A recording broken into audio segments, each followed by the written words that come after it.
A partir de ahora, la hora global. Desde el paralelo 35, en Montevideo, la realidad internacional por detrás de los titulares. Conducción de Gustavo Calvo. Participan Leo Harari y Susana Mangana. La hora global. Una mirada al nuevo desorden mundial.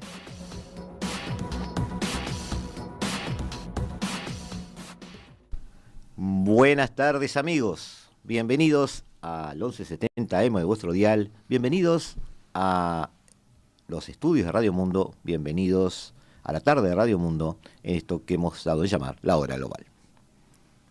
Estamos nuevamente aquí en estudios de Radio Mundo, en el 1170M, como siempre decimos, tratando de ver este nuevo desorden mundial, como le llamamos nosotros, otra vez acompañados de Ricardo Barbosa, a quien le damos la bienvenida. Buenas tardes, Ricardo, ¿cómo estás? Buenas tardes, Gustavo, buenas tardes, oyentes, y buenas tardes los que nos van a ver por YouTube. Por suerte, charlando acá un poco de geopolítica, relaciones internacionales y algo de estrategia.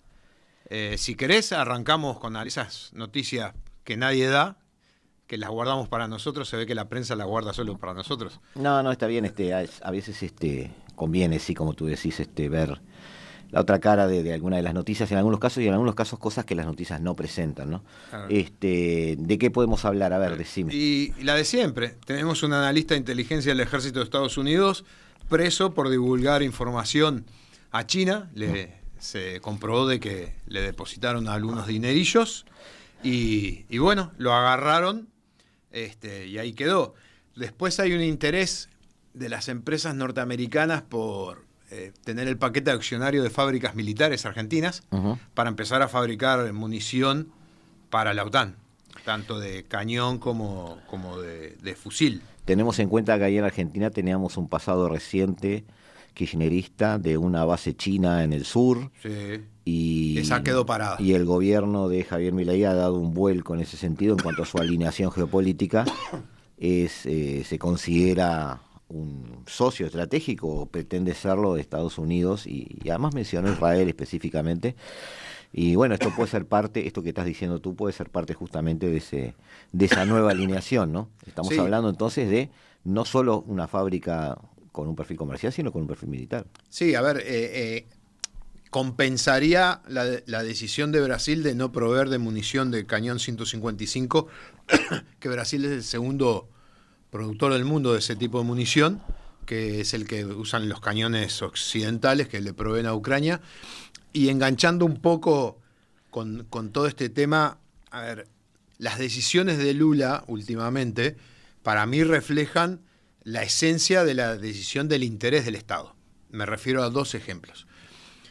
Un ejemplo fue el tema de por qué el presidente brasilero ha criticado tanto a Israel, cuando tiene una comunidad grande dentro del mismo Estado brasilero, tiene un montón de vínculos. ¿Por qué esa gran crítica? El 7 de octubre fue el ataque de Hamás. Sí. Fines de octubre iba a haber una feria militar, hubo una feria militar muy grande en Arabia Saudita, donde Israel iba a presentar una serie de productos porque había varios contratos en la vuelta. Al ocurrir lo del 7 de octubre, Israel no se presentó. Brasil estaba en esa presentación y ahora, después de meses, Brasil cerró contratos con el mundo árabe por varios miles de millones de dólares. Y la otra acción que para mí es interés del Estado es todo esto que ha sucedido con el tema de Venezuela, la posición de Brasil. Entonces, lo simplifico. Para mí, Brasil es a Europa como Venezuela es a Rusia. ¿Por qué? Si vos expulsás a Venezuela del Mercosur, que está suspendido, no expulsado. No, está suspendido. Está suspendido. Brasil, toda la importación de petróleo y derivados del petróleo le saldría más caro. Brasil necesita a Venezuela dentro del Mercosur para abaratar sus costos, para poder seguir incrementando su economía. Pero ahí, Ricardo, perdona que te retenga en esto, que era un comentario lateral, pero me parece que es bueno ampliar un poquito. Me está haciendo ruido algo. De alguna manera tenemos a Brasil como cumpliendo una funcionalidad de, ¿cómo puedo decirlo?, de potencia regional en Sudamérica, y a su vez país de referencia desde el punto de vista estratégico de Estados Unidos. Sí. esto que me estás relatando está poniendo a Brasil en la vereda de enfrente, es decir, está Brasil dejando de ser esa referencia estratégica de Estados No. Unidos porque no está fabricando lo que Estados Unidos necesita, está trabajando con bloques no occidentales. No sé, me parece que podría haber allí una... Pero corregime, por favor, porque puedo No, estar no, viéndolo ojo, mal. a ver, lo que estamos hablando nos estamos basando en hechos. Ajá. A vos te da la impresión de que Brasil se aleja de ese alineamiento de potencia subcontinental dependiente de la potencia continental. Para mí no cambia eso. Son tires y aflojes que se dan en cualquier situación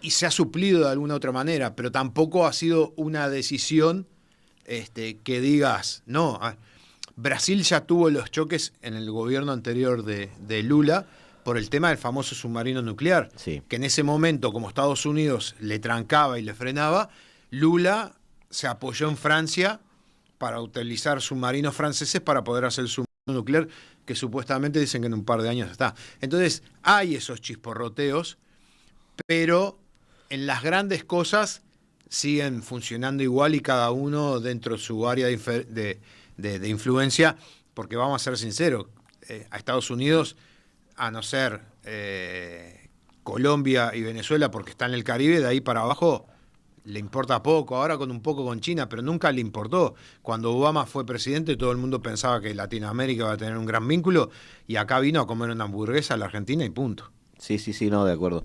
De todas formas, visto desde el sur, no desde el norte, esta alineación tan a lo Menem, me hace acordar mucho a Menem, ¿no?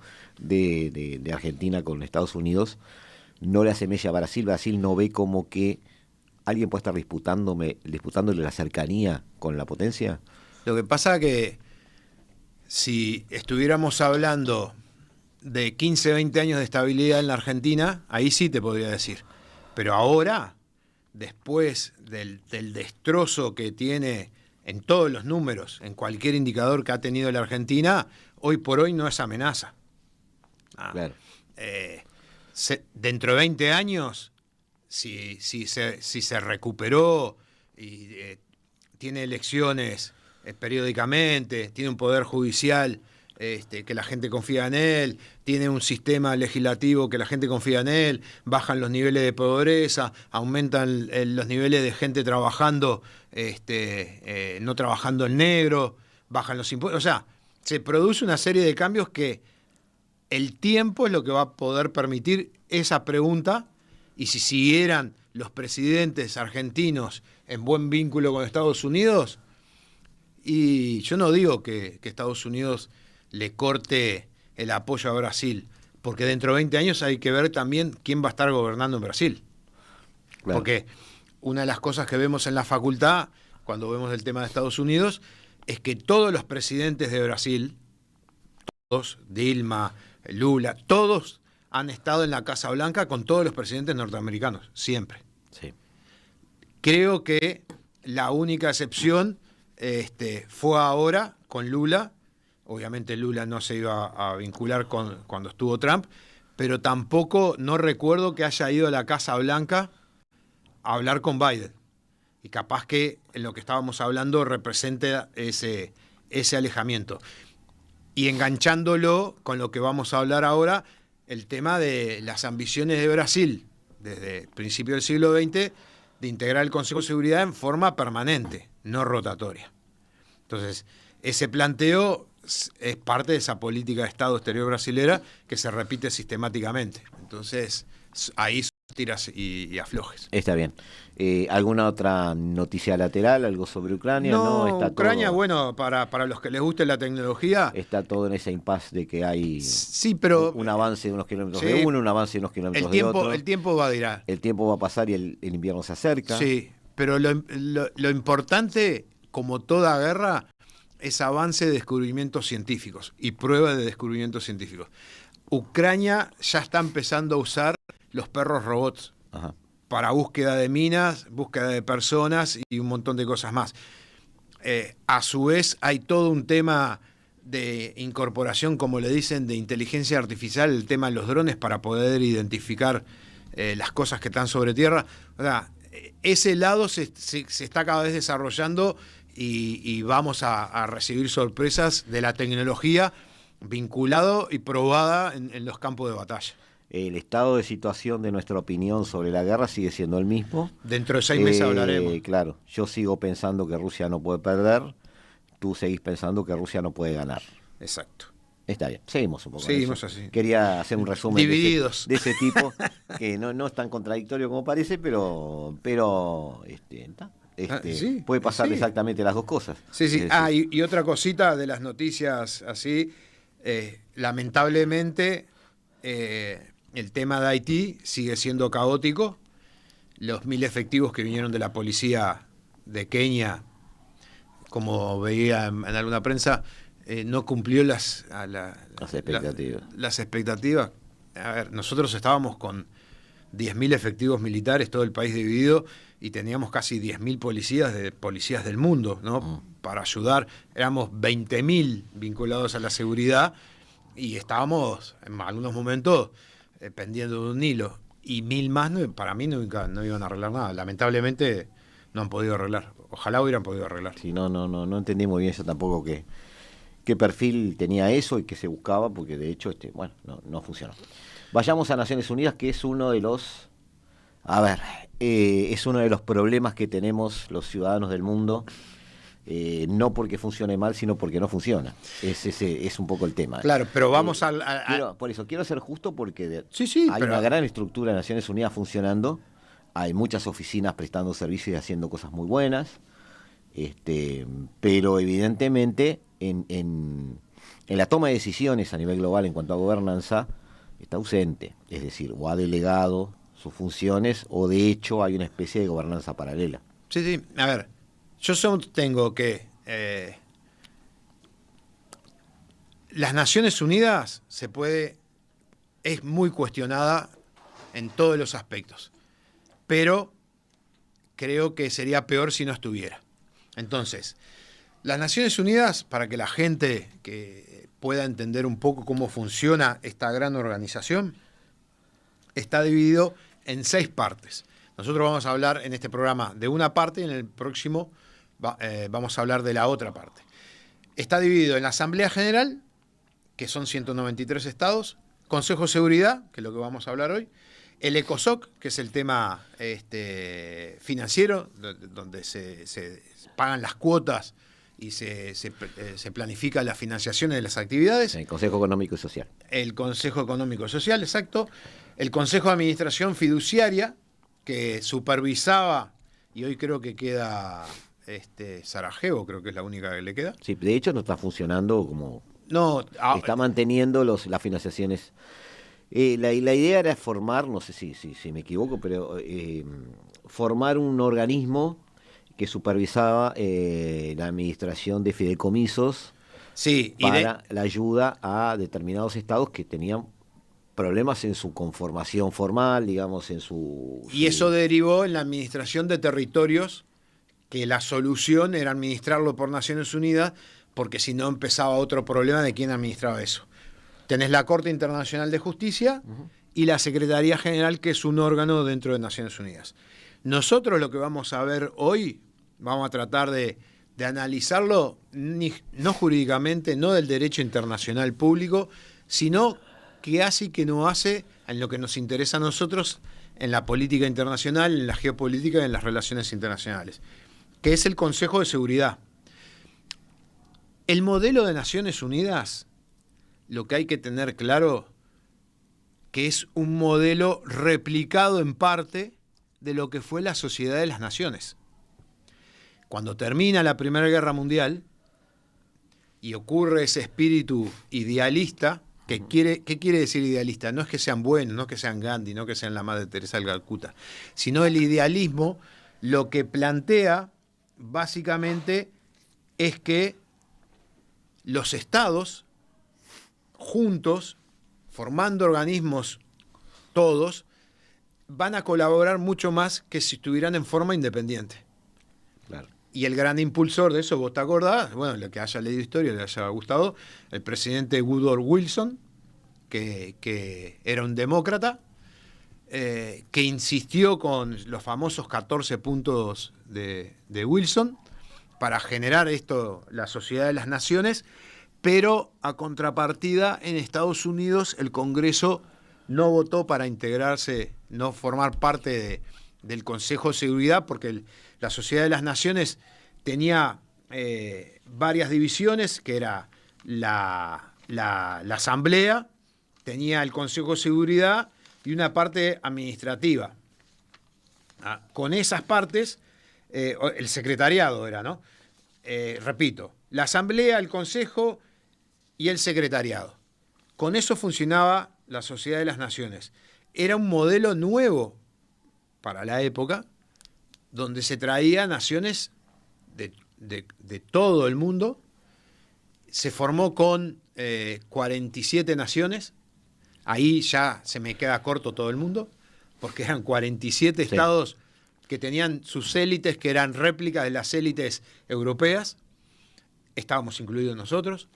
Uruguay y Brasil integró el Consejo de Seguridad en forma rotativa. Y acá viene un incidente que la diplomacia brasilera habla poco e insiste mucho en poder integrar ese Consejo de Seguridad. No me voy a adelantar. El Consejo de Seguridad que nace después de la Segunda Guerra Mundial, parecido al que nació después de la Primera Guerra Mundial, en este caso iba a tener 5 países con poder de veto, que para la visión realista, ¿qué quiere decir esto? Para la visión donde dice que lo más importante es el Estado y la relación en el sistema va a ser por una relación de poder, que no quiere decir avasallar al otro, sino tener poder para que no me presionen para hacer cosas. Los vencedores de la Segunda Guerra Mundial, en ese momento, eran los 5 más poderosos. Sí. Y si miramos, a veces argumentan porque de los 5, había 4 que habían sido estaban en los primeros lugares de poder, por lo menos en los 400 años para atrás. Y estamos hablando, si bien estaba la otra China, Taiwán, representándolo, pero representaba a China, que tenía más de 1000 años de imperio. Sí. Teníamos a la Unión Soviética, que venía de la época de los zares. Teníamos a Francia, con el imperio francés. Teníamos al Reino Unido, con su imperio británico. Y el nuevo de la jugada, Estados Unidos. El nuevo imperio. El nuevo imperio económico, que había colaborado económicamente con todos para que todos se pudieran enfrentar a los países del eje. Entonces, estos 5 países se reservan el derecho de vetar cualquier resolución. Lo que en las normativas que pide el Consejo de Seguridad, lo que no pueden hacer es impedir que se plantee el tema. No hay un veto a presentar el tema. Les guste o no, se logra la moción o la Asamblea General manda la minuta para tratar determinado tema, el tema se trata, se hace la votación y si uno de los 5 decide vetarla, la va a vetar. Ahora, ¿por qué hablaba yo del tema de Brasil en la Primera Guerra Mundial? Porque lo que pasa es que cuando se hace la Sociedad de las Naciones, a los miembros que no se le invitan a integrar el Consejo de Seguridad, en ese momento eran los miembros derrotados de la Primera Guerra. Turquía, Alemania. Sí. Se plantea incorporar a Alemania. Había existido los acuerdos de Locarno, que habían sido para evitar una serie de conflictos a principios del siglo. Se plantea introducir a Alemania en el sentido ese idealista de que es preferible tener al Estado dentro de la reunión y no tenerlo afuera, porque era como el díscolo que quedaba afuera y no lo podías controlar por la organización, porque si entraba la organización aceptaba determinadas condiciones. Francia e Inglaterra se reúnen con Brasil y lo inducen a Brasil a votar que no el ingreso de Alemania al Consejo de Seguridad. Se reúnen en la reunión, Francia e Inglaterra votan a favor del ingreso de Alemania y Brasil vota en contra. Ante esa situación, al Estado brasilero no le quedó otra opción que retirarse. Se sintió usado. Sí, fue usado. Se retira y después la Sociedad de las Naciones del Consejo de Seguridad, para como aplacar los ánimos, le permite entrar a Alemania como representante permanente en el Consejo de Seguridad, ocupando el lugar de Estados Unidos. Pero después, los problemas internos de Alemania hace que Alemania se retire. Bueno, se había retirado Brasil, se retiran una serie de países, yo tengo acá la lista, pero... Sí, además al no estar el nuevo imperio, como llamábamos a Estados Unidos también, y más todo esto que estás diciendo, implica un debilitamiento de la organización, ¿no? Una sociedad de naciones que... Sí, y después por la vía de los hechos, que todos sabemos por la parte histórica... Nació muy endeble y... Japón invadiendo China. Sí, sí. Hay una cosa interesante que había planteado Japón, que es el tema del principio de igualdad racial, donde Estados Unidos, Reino Unido, critican a Japón y no dejan incorporar ese argumento, que es el antecesor a las diferencias raciales que existieron en Oriente con Japón y a las diferencias raciales que primó en la Alemania nazi. Lo que planteaba Japón es que hubiera una medida en cuanto a la representación de las etnias. Claro. En la Sociedad de Naciones. Claro.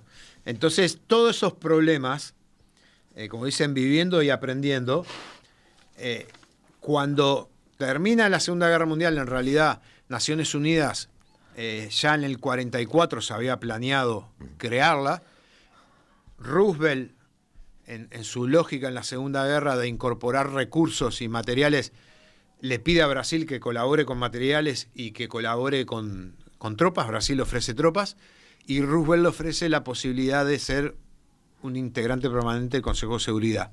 El problema para Brasil es que se muere Roosevelt y eso no estaba por escrito. Ajá. Entonces nace Naciones Unidas, nace el Consejo de Seguridad. Primero, esa promesa se olvida. Las palabras se las lleva el viento. Nace un Consejo de Seguridad con estos 5 países y 7 miembros. Después pasa, en el 63 se amplía a 10 miembros y queda como está ahora con 15 miembros. Ahora bien, los 15 miembros son elegidos en forma proporcional a los continentes que representan. La otra condición, y eso nos pasó a nosotros, Uruguay, cuando estuvimos, es que el Consejo de Seguridad se puede reunir en cualquier lugar del mundo. Se reunió en Addis Abeba, tuvo otro lugar más que... Eso no es muy conocido. No. Está bueno que tú lo digas. La gente piensa que hay una especie de... Bueno, de hecho lo hay un lugar de reunión y es lo que vemos usualmente por televisión, pero existe la posibilidad que el Consejo de Seguridad pueda reunirse en cualquier otro lugar. Se puede trasladar a cualquier lugar del mundo. Como les decía, el 17 de enero del 46 nace el Consejo de Seguridad en Church House, en Londres, no nace en Nueva York. Se incorpora a Naciones Unidas, porque después le dan el edificio y todo, y se incorpora a Naciones Unidas, pero, como les decía, funcionó en 2 lugares diferentes. Uno fue Addis Abeba, y el otro ahora no me estoy acordando, ya me voy a acordar, en la edad. Y la otra condición que le piden a los integrantes, a los países que son integrantes del Consejo de Seguridad, que tienen que tener la delegación diplomática correspondiente en condiciones de reunirse en 24 horas. A diferencia de lo que puede pasar a la Asamblea General u otros. Es un órgano no deliberativo, no es un órgano más bien ejecutivo. Claro. Normalmente las reuniones, como las inquietudes de los países son inquietudes que se presentan por escrito, que normalmente son el resultado de alguna negociación previa, en general terminan en el órgano deliberativo, que es la Asamblea General. Entonces sucede estadísticamente mucho que el Consejo de Seguridad termina reuniéndose por cosas que casi siempre son urgentes. Claro. Entonces, de alguna manera, se justifica un poco esa mirada de en 24 horas tenemos que estar todos aquí votando. A ver. Hoy está integrado, quería repasar los miembros, si te parece. Sí, dale. Como tú dijiste, en forma proporcional tenemos 3 asientos por África, que son Ghana, Gabón y Mozambique en este momento. Tenemos 2 asientos por el Asia-Pacífico, Sí. es una forma de hacerlo, ¿no? Sí, sí. Puede tener hoy alguna crítica en cuanto a este nuevo reordenamiento, pero no importa. En Asia-Pacífico, Emiratos Árabes Unidos y Japón. 2 asientos más por América Latina y el Caribe. Y aquí tenemos a Ecuador. Y bueno, justamente Brasil hoy está formando parte Brasil, del Consejo de Seguridad. Europa Occidental, 2 asientos más. Y ahí tenemos a Malta y a Suiza. Y en Europa Oriental, uno por Europa Oriental sería Albania. Ahí están los 10 países que complementan a los 5 permanentes. Claro. Entonces, la importancia de este organismo, ¿cuál es? Es que trata, obviamente, temas de seguridad. ¿Por qué es importante que los trate en forma inmediata? Porque se entiende que esos temas de seguridad pueden desestabilizar el sistema. Hoy justo estábamos hablando en clase de teoría y te voy a decir un par de cosas que hablamos ahí. Lo vemos después de la tanda, Ricardo. Amigos, no se vayan, nosotros seguimos aquí en el 1170M de vuestro dial. Ya volvemos. Estás escuchando La Hora Global, una mirada al nuevo desorden mundial. Seguimos amigos en la tarde de Radio Mundo, seguimos en el 1170M de vuestro dial, seguimos con Ricardo Barbosa entendiendo el funcionamiento y haciendo algunos apuntes que no se hacen en otros lados, obviamente sobre el Consejo de Seguridad de Naciones Unidas. Ya explicamos que tiene 15 miembros, 15 permanentes, 10 no permanentes, explicamos que hay una cuotificación por continente, en ese caso, y todo esto es un poco, Ricardo, la forma de funcionamiento, no voy a decir en teoría porque de hecho funciona así, pero es cierto que hoy está cuestionado ese funcionamiento porque hay nuevas realidades o realidades que han puesto en tensión un poco esta forma de trabajar. Ahora, una de las cosas que se señala es que ese veto de algunos miembros permanentes puede estar sesgado o puede estar defendiendo determinados intereses. Entonces, antes de entrar en los vetos de hoy, te quisiera preguntar en una mirada un poco más amplia. Hay una historia de los vetos, es decir, los vetos son nuevos, no, han existido y han representado intereses. Claro, a ver, lo que volvemos a repetir es que Naciones Unidas no es creada de la nada. Hay una experiencia previa en la Sociedad de las Naciones. Como te decía, hoy justo estábamos dando clases, estábamos hablando de estos temas. El Consejo de Seguridad representa esa beta de las teorías de las relaciones internacionales realistas, donde la esencia es el poder. La Asamblea General representa ese idealismo, con Kant a la cabeza, la paz perpetua, donde nos reunimos todos para hablar, que en el próximo programa vamos a hablar un poco de la Asamblea General. Pero lo que vos estabas planteando, por ejemplo, hasta 2012, son unos 10 años para atrás, ha habido 269 vetos desde que nació el Consejo de Seguridad. China lo usó 9 veces, Francia 18, Reino Unido 32, Estados Unidos 89 y Rusia 128. Y acá viene una de las... el invento mata al inventor. ¿En qué sentido? Rusia, considerado por muchos país agresor de Ucrania, integra el Consejo de Seguridad. Entonces, si bien tiene que escuchar las ponencias, las resoluciones, lo que piensan cada uno de los integrantes del Consejo, y de repente hasta ver cómo votan en mayoría en contra de sus intereses, es juez y parte. Claro. Entonces puede vetar. Estábamos hablando fuera del micrófono qué otros casos habían dado. Entonces, estábamos un poco haciendo memoria. Yo tengo la memoria vivida cuando estuve en Congo, cuando empezaron los problemas de genocidio de vuelta. Nosotros estábamos, por el Consejo de Seguridad, estábamos en lo que se llamaba capítulo 6, exacto. Y capítulo 6 es mantenimiento de la paz. ¿Qué era lo que hacíamos nosotros? Veíamos que se cumplieran los acuerdos entre las partes, que no las violaran esos acuerdos, informábamos, y los que éramos contingentes, o sea, que estábamos armados, en todo caso, ejercíamos la defensa de los asentamientos de Naciones Unidas, personal de Naciones Unidas, o quien Naciones Unidas nos designara. Cuando empezaron los problemas de genocidio, pasamos al capítulo 7, que cambió una palabra, porque a mí me dieron la orden de operaciones, yo comparé una con otra porque no encontraba la diferencia, y en vez de mantenimiento de la paz era imposición de la paz. Claro, el capítulo 6, lo tengo acá, Sí. abarca los artículos 33 a 38 de la Carta de Naciones Unidas y establece que las partes en una controversia que pueda poner en peligro la paz y seguridad internacionales deben en primer lugar buscar una solución pacífica, digamos, que es un poco lo que estás relatando y describiendo. El objetivo es evitar el uso de la fuerza y resolver los conflictos a través de diálogo y negociación. Los métodos para la resolución, además, están mencionados, son la negociación, la mediación, la conciliación, el arbitraje, reglamento judicial, recursos a organizaciones o acuerdos regionales, u otros medios, dice así en forma un poco general, otros medios pacíficos que las partes elijan. Claro, lo que no dice ahí es la velocidad de la burocracia de Naciones Unidas. No, claro. Mientras claro. estábamos con todos los problemas que grupos étnicos estaban arrasando a otros grupos étnicos, ¿cuál fue la solución?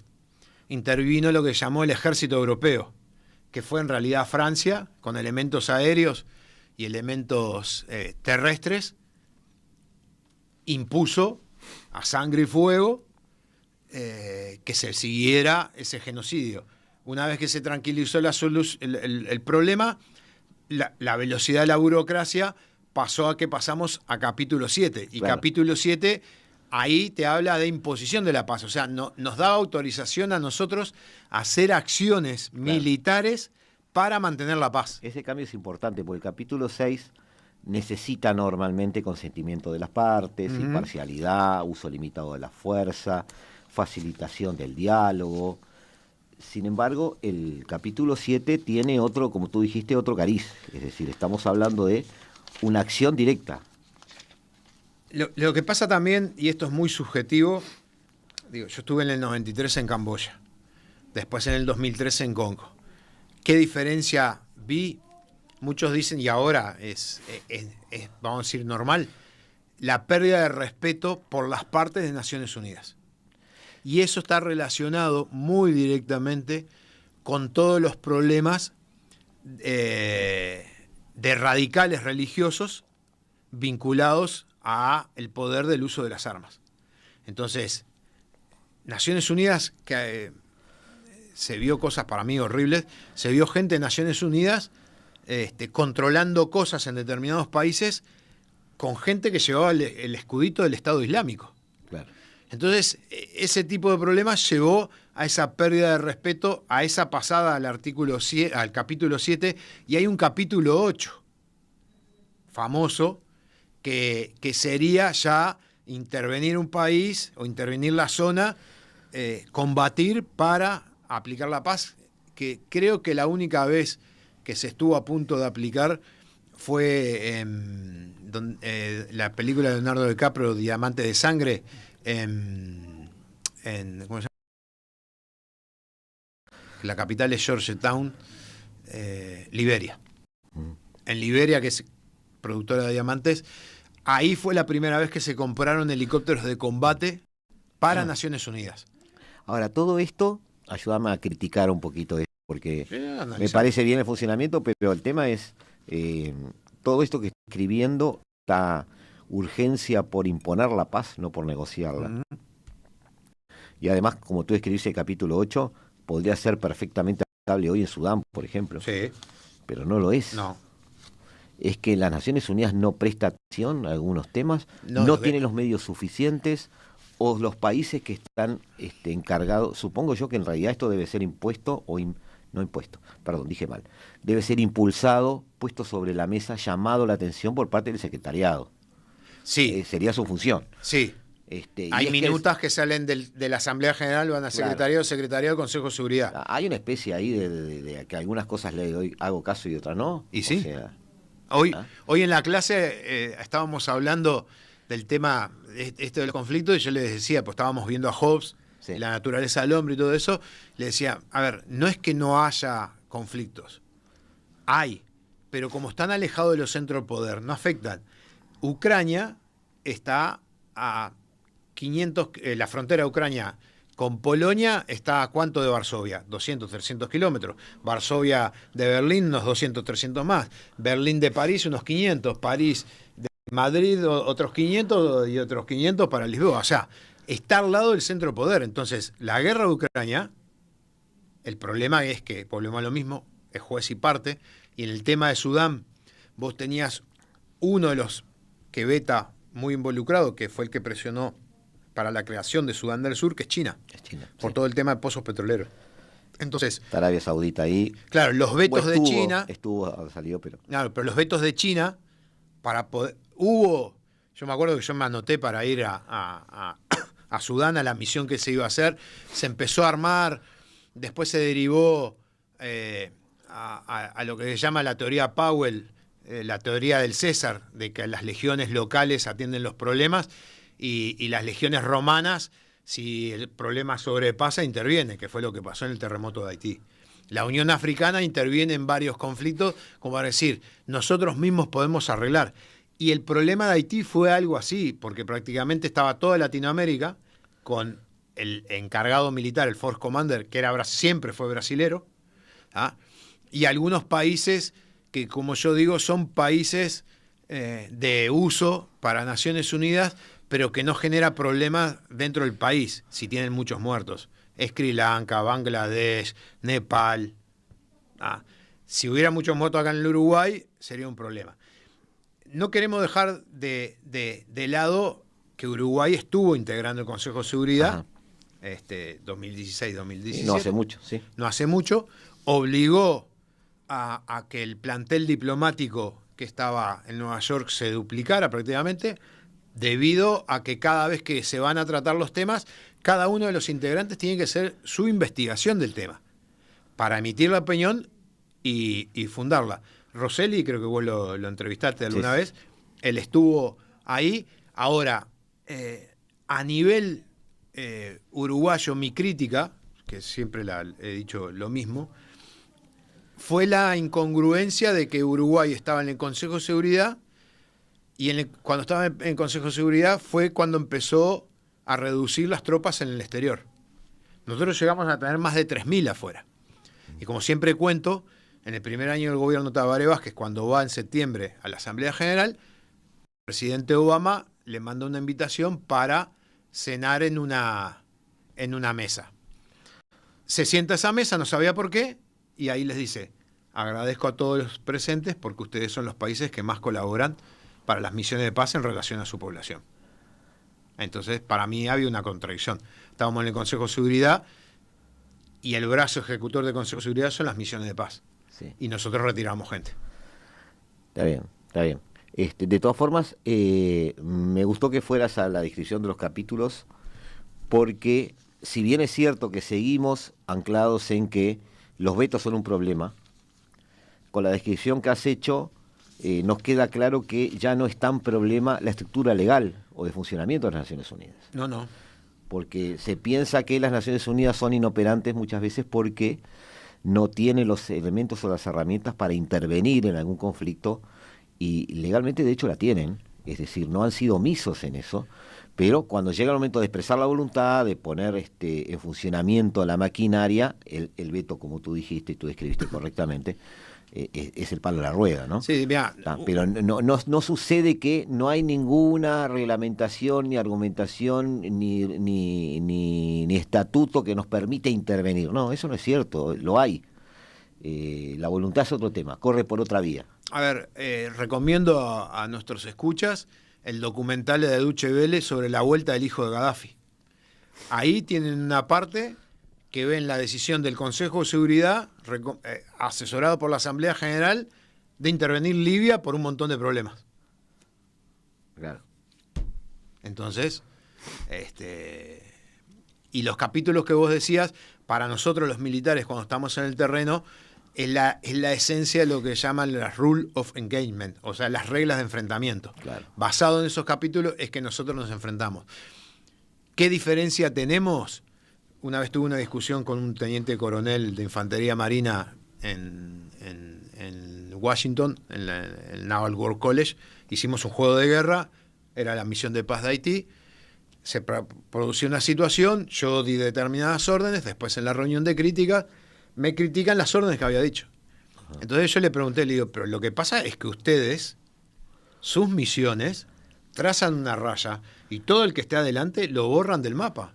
Y nosotros en Naciones Unidas, cuando vamos, la idea es minimizar los problemas y tratar de mantener la paz y solucionar el problema dialogando, no ir a evaporar a la gente. Sí, de hecho tratan de no ser parte del conflicto. Nunca lo son, y eso se ve en la película de la caída del Halcón Negro, que al final terminan pidiendo la ayuda, por el miedo de la subordinación de tropas a otros comandantes. Sí mandan observadores o integrantes en los estados mayores para tener información, pero tropas, como mandamos nosotros, no mandan porque, en el caso, por ejemplo, en Congo yo estaba subordinado a un senegalés. Claro.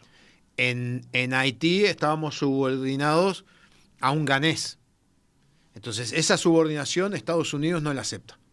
Entonces, si participa, como pasó cuando fue el terremoto en Haití, ellos ocuparon toda la capital para que las bandas no la ocuparan, pero dependían del Comando Sur. Teniendo en cuenta, Ricardo, este tema de los vetos, teniendo en cuenta que este funcionamiento no está ayudando, no está solucionando problemas, e incluso está dejando la imagen de las Naciones Unidas como un organismo inoperante, que tiene muchas limitaciones, y para muchos pasible de ser incluso hasta disuelto. No digo que sea mi posición, pero la he escuchado. Teniendo en cuenta esto, después de la tanda te propongo que veamos qué alternativas puede haber, si alguien está buscando alternativas o qué podemos visualizar en ese terreno. Amigos, ya volvemos. Estamos en el 1170M de vuestro dial, aquí en la tarde de Radio Mundo. En unos minutos estamos con ustedes. Estás escuchando La Hora Global, una mirada al nuevo desorden mundial. Seguimos, amigos, en la tarde de Radio Mundo, 1170 AM de vuestro dial, por si le preguntan qué radio está escuchando.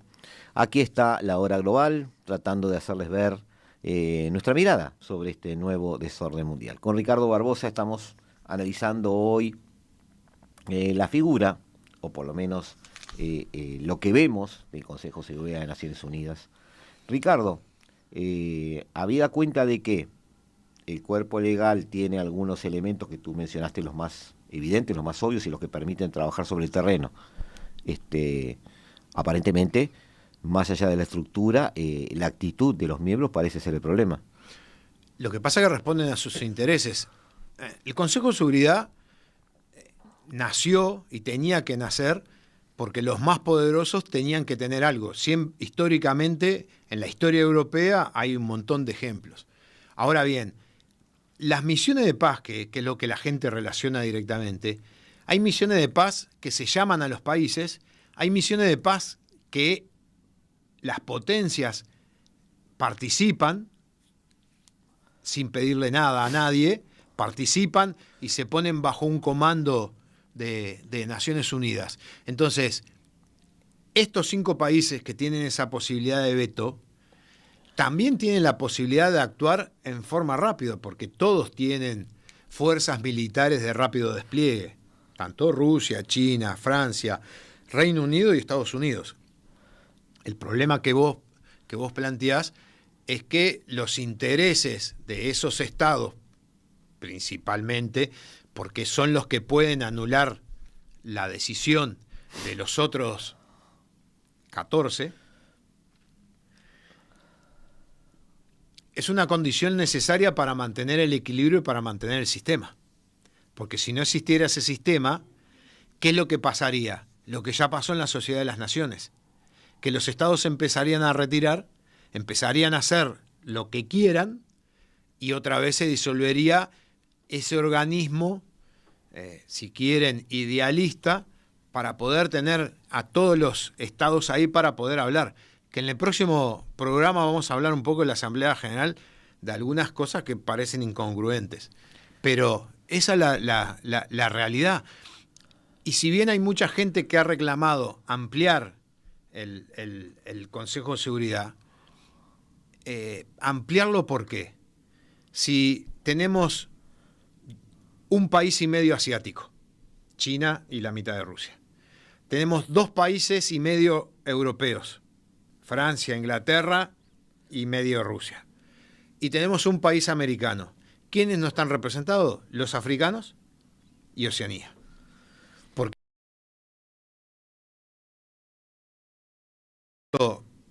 económico, no tienen peso militar, y aparte, si miramos por el lado de población, el representante asiático está representando a casi 3.000 millones de personas, los chinos. Sí, hay un con media Rusia. Hay un desbalance también ahí, pero no importa.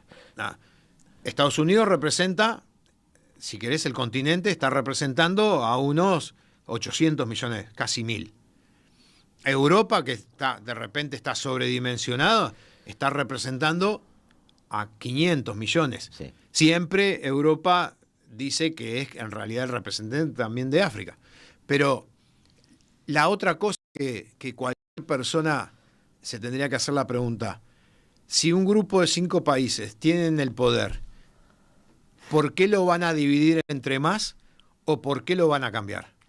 Claro, lo que pasa es que, cuando vemos este problema, me quiero apurar porque se nos va el tiempo, cuando vemos este problema, capaz que caemos siempre en eso, es decir, bueno, el problema es el derecho de veto, y el derecho de veto no lo van a dejar de lado porque es un argumento que tienen. Bueno, no es posible nada en el medio. Yo he escuchado, no lo sé, no estoy contestando, lo estoy dejando planteado como final de programa. He escuchado que la eliminación de veto parece ser imposible porque, como tú decís, los poderosos no quieren dejar su alternativa.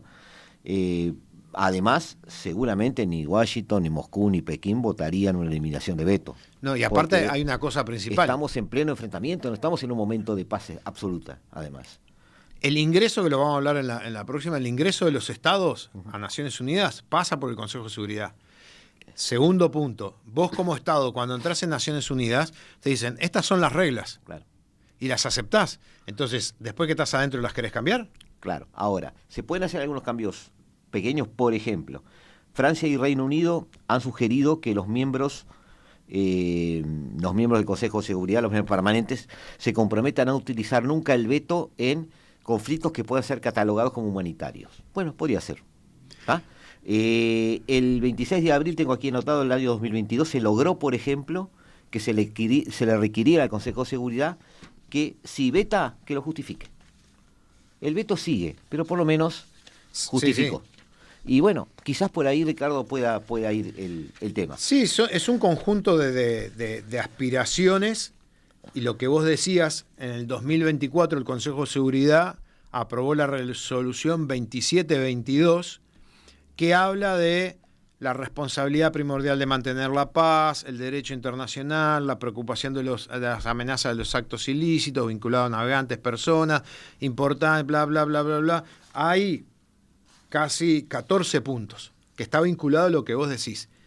Esto fue el 10 de enero de 2024. Bueno, o sea, el comienzo de este muy año. Tenue, muy diluida, pero abrí un camino para empezar a trabajar eso. Amigos, llegamos al final, pero, Ricardo, el libro que recomendamos, que no se nos escape. Que no se nos escape. Para entender todo esto que estábamos hablando, en parte más del Consejo de Seguridad, el orden mundial, de Henry Kissinger, lo pueden conseguir en cualquier librería de debate, y ahí tienen una presentación de lo que es el orden mundial, y debido a ese orden, es las consecuencias que estuvimos hablando. Una gran descripción de un personaje que marcó su legado, digamos. Sí, un gran referente de geopolítica y relaciones internacionales. Amigos, nos despedimos del 1170M de vuestro dial, nos despedimos de la tarde de Radio Mundo, no de la tarde de Radio Mundo, sino del estudio de Radio Mundo de nosotros en particular, la hora global, y los dejamos, como siempre, en manos de otro programa de la tarde de Radio Mundo en el 1170 AM de vuestro dial. Hasta siempre. La hora global. Martes y jueves a las 15 horas. Repite a las 21 horas.